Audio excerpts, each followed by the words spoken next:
বলেছেন মান হাফাজা আলাই, যারা এই নামাজের হেফাজত করে, কানাত লাহু নূর ওয়া বুরহান ওয়া নাজাত ইয়াউমাল কিয়ামা, তাদেরকে 3টা পুরস্কার দেবে। সুবহানাল্লাহ বলেন।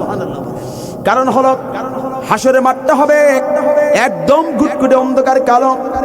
রাসূল বলেছেন হাসরের মাঠটা হবে এত ভয়ঙ্কর, কোন মানুষ রাস্তা খুঁজে পাবে না। রাসূল বলেছেন যারা নামাজের হেফাজত করবে, কত সুন্দর কথা বলেছেন, যারা নামাজের হেফাজত করবে, আল্লাহ রাসূল বলেছেন কানাত লাহু নূর, তাদেরকে কিয়ামতের দিন আল্লাহ একটা আলোক বর্তিকা দিবেন। সুবহানাল্লাহ। একটা টর্চ দিবেন, নূর দিবেন। এরপরে 2 নাম্বার দিবেন ওয়া বুরহান, তাদেরকে একটা দলিল নামা দেবে, একটা জান্নাতের টিকিট দিবে। 3 নাম্বার হচ্ছে ওয়া নাজাত ইয়াউমাল কিয়ামা, জান্নাতে যাওয়ার জন্য একটা পাস টিকিট দিবে, অ্যাপার্টমেন্ট দিয়ে দিবে। এই 3টা জিনিস তাদের হাতে দেওয়া হবে। আল্লাহর ফেরেশতারা তাদেরকে ধরে ধরে নিয়ে আল্লাহ পাকের জান্নাতে পৌঁছে দিবে। সুবহানাল্লাহ। এর হাদিসের পরের অংশে আল্লাহ রাসূল বলেছেন ওমাল্লাম ইউহাফিজ, যারা নামাজের হেফাজত করে না, নামাজের হেফাজত করে না, হেফাজতের অর্থটাও আমি বলে দিব।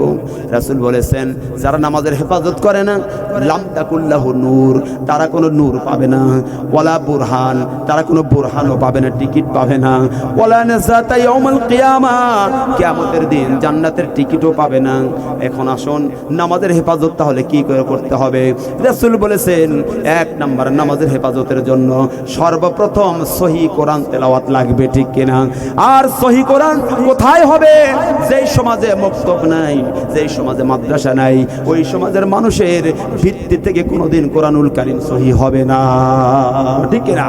যেই সমাজে মক্তব রয়েছে, যেই সমাজে মাদ্রাসা রয়েছে, যেই সমাজে মসজিদ কেন্দ্রিক মক্তব রয়েছে, ছোট্ট ছোট্ট বান্দাগুলো, বাচ্চাগুলো ছোট্টবেলা থেকে 4-5 বছর থেকেই কোরআনের তালকিন যে শিখে নিল, ওদের একমাত্র তারা কোরআন তেলাওয়াত সহিহ করে পড়তে পারবেন, ঠিক কিনা? তাহলে নামাজের হেফাজতে 1 নাম্বার শর্ত হলো সহিহ কোরআন তেলাওয়াত। কি সহিহ তেলাওয়াত? আপনি তেলাওয়াত করতে আলহামদুলিল্লাহি রাব্বিল আলামিন আর রহমানির রহিম। আচ্ছা তেলাওয়াত করলাম, এখন যদি তেলাওয়াত করে আলহামদুলিল্লাহি রাব্বিল আলামিন আর রহমানির রহিম, হার উচ্চারণ হলো না, আইনের উচ্চারণ হলো না। কোরআনের তেলাওয়াত 2 ভাগে, ভুলকে 2 ভাগে বিভক্ত, একটা হচ্ছে লাহানে খফি আর একটা হচ্ছে লাহানে জলি। জলি যদি হয় তাহলে তার নামাজ বাতিল, খফি যদি হয় নামাজ হবে, তবে জলি যদি হয় নামাজ ভুল। এই ভুলটা যদি আপনি না ধরতে পারেন তাহলে আপনার নামাজ হবে কি? তাহলে 1 নাম্বার হলো সহিহ তেলাওয়াত। 2 নাম্বার নামাজকে শুদ্ধ করার হেফাজতের জন্য 2 নাম্বার হলো নামাজের ভিতরে বাহিরে 13টা ফরজ জানতে হবে। মনে আছে কি 13টা ফরজ? নামাজ পড়তেছে 30 বছর হলো, 40 বছর হলো, 13টা ফরজ আজ পর্যন্ত বলতে পারলাম না। নামাজের ফরজ যদি মিস হয়ে যায়, আপনি তো বুঝবেনই না যে এটা নামাজের ফরজ মিস হয়ে গেল, তাহলে নামাজ কি পড়বে, ঠিক কিনা?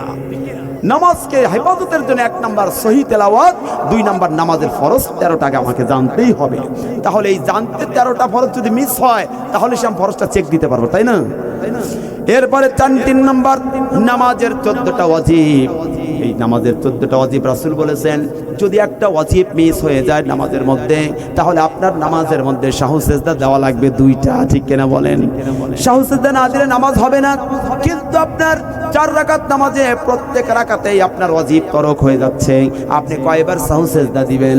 এই জন্য নামাজকে হেফাজতের জন্য সহিহ তেলাওয়াত, নামাজের ফরজ, নামাজের ওয়াজিবটা ভালো করে না জানলে আল্লাহর কসম করে বলি নামাজ সহিহ হবে না, ঠিক কিনা?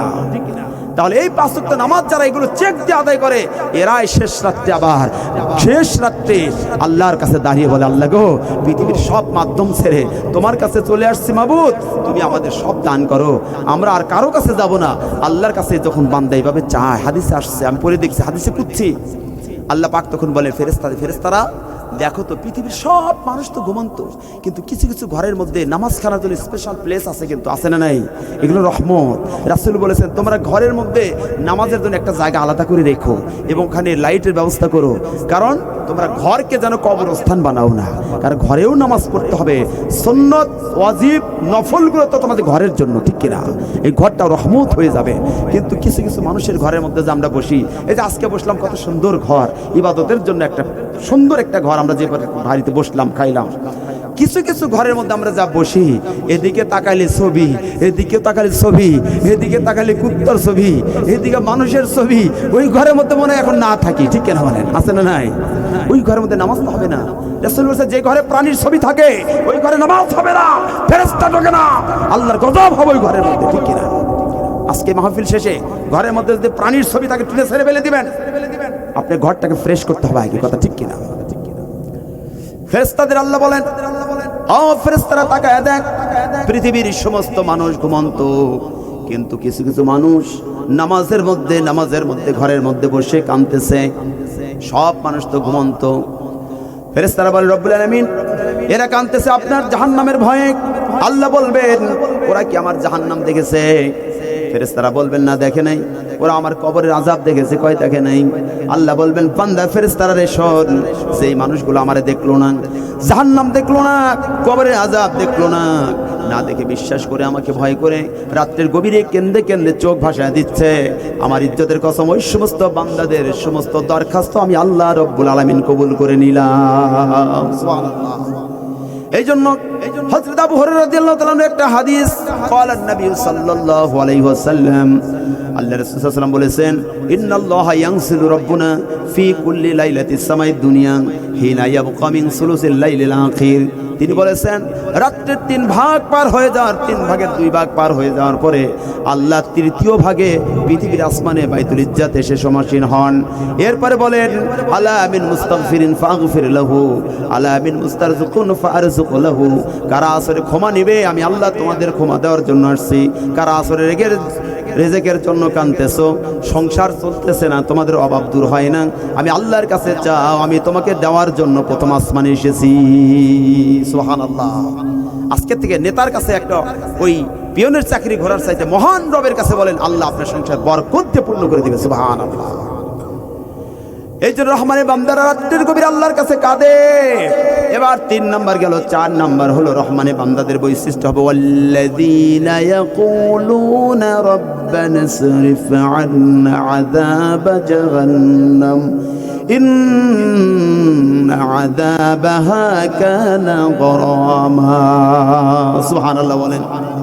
রহমানের বান্দারা 4 নাম্বার গুণ, এই দুনিয়ার মধ্যে তারা সুখ পেয়ে প্রকৃত সুখী হবে না, এই দুনিয়ার দুঃখ পেয়ে তারা প্রকৃত দুঃখী হবে না। রহমানের বান্দারা সব সময় অন্তরের মধ্যে ভাববে, আল্লাহর কাছে দোয়া করবে রব্বুল আলামিন ইসরিফ আন্না আযাব জাহান্নাম, জাহান্নামের আযাব থেকে আপনি বাঁচায়া দেন। সুবহানাল্লাহ। কারণ আল্লাহ বলেছেন যারা অপরাধী হয়ে জাহান্নামের মধ্যে ঢুকবে লা ইয়ামুতু ফিহা ওয়ালা ইয়াহইয়া, তারা সেখানে মরবেও না বাঁচবেও না, তাদের জীবন মরণ অবস্থা হবে। জাহান্নামীরা একদিন জাহান্নামের মধ্যে আল্লাহর কাছে দরখাস্ত করে বলবেন আল্লাহ গো আমরা জাহান্নামের মধ্যে পুরোপুরি শেষ হয়ে গেলাম, আমাদের শরীরগুলো কয়লা হয়ে গেছে, একটা পানির ব্যবস্থা দাও। দুনিয়ায় মেঘ ধরতে বৃষ্টি নামতো, একটা যদি বৃষ্টি নামে তাও তো ঠান্ডা হয়ে যেতাম। ওরা তখন জাহান্নামের উপরের দিকে তাকিয়ে দেখবে মুহূর্তের মধ্যে কালো মেঘ ধরে গেছে। হাদিসে আসছে কালো মেঘ ধরে গেছে, মেঘের মধ্যে থেকে মনে হয় বৃষ্টি হবে, ওরা এরকম মনে করবে ভাববে, কিন্তু মেঘের মধ্যে থেকে এমন গাঢ় রক্ত পুজ আর গরম পানি পড়তে থাকবে। জাহান্নামীরা পিপাসার কারণে ছটফট করে সেই রক্ত গরম পানি আর পুজগুলো পান করতে থাকবে বাধ্য হয়ে। হাদিসে আসছে পান করার সাথে সাথে নারী বুড়ি কলিজা ফোফরাগুলো পিছনের রাস্তাতে বের হয়ে যাবে, এরপরেও জাহান্নামের মধ্যে তাদের মৃত্যু হবে না। মুমিন বান্দারা এই জন্য ওই জাহান্নাম থেকে সকাল সন্ধ্যা আল্লাহর দরবারে দোয়া করবে আল্লাহ গো ইসরিফ আন্না আল্লাহ জাহান্নামের আযাব থেকে আপনি আমাদের বাঁচায়া দেন। যদি সকাল সন্ধ্যা কোনো মানুষ যদি জাহান্নাম থেকে বাঁচতে চায় আল্লাহর কাছে দোয়া করে 2টা লাভ হবে। 1 নাম্বার ওই বান্দা জাহান্নামের ভয়ে কোনোদিন পাপ কাজ করবে না। 2 নাম্বার হচ্ছে রব্বুল আলামিন এইভাবে জাহান্নামকে ভয় করার কারণে তাকে ক্ষমা করে দিবেন। সুবহানাল্লাহ। যারা আছেন এখানে ফজরের নামাজ পড়ে একটা দোয়া পড়বেন, আমি এই দোয়াটা শিখিয়ে দেই। রাসূল বলেছেন তোমরা ফজরের নামাজ পড়ে আল্লাহুম্মা আজিরনা মিনান নার, আল্লাহুম্মা আজিরনা মিনান নার, এই দোয়াটা বেশি বেশি করে পড়বেন। আল্লাহ গো জাহান্নামের আযাব থেকে বাঁচায়া দাও, জাহান্নাম থেকে বাঁচায়া দাও। আরেকটা দোয়া পড়বেন, রাসূল শিখিয়ে দিয়েছেন আল্লাহুম্মা ইন্না নাসআলুকাল জান্নাতা ওয়া নাউযু বিকা মিনান নার, আল্লাহ গো আমাদের জান্নাতে ঢুকায়া দাও, জাহান্নামের আযাব থেকে বাঁচায়া দাও। সুবহানাল্লাহ। এক কথা, রহমানের বান্দাদের অন্তরের মধ্যে সব সময় জাহান্নামের ভয় থাকবে, তাহলে সে কোনোদিন পরার আইল কেটে জমি বাড়াইতে পারে না, ঠিক কিনা? হাদিসে আসছে, রাসূল বলেছেন মান আখাযা শিবরাম মিনাল আরদি যুলমান, যে ব্যক্তি ইচ্ছা করে অন্যায়ভাবে কোন মানুষের জমির আল কেটে এক বিগত পরিমাণ জমি বাড়ায় নিল, ফাইন্নাহু ইউতাওফিকুহু ইয়াউমাল কিয়ামাতি 70 আরদি, আল্লাহ বলেছে কিয়ামতের দিন তার 7 তবক জমিন তার ঘাড়ে ঝুলে দেওয়া হবে। নাউযুবিল্লাহ।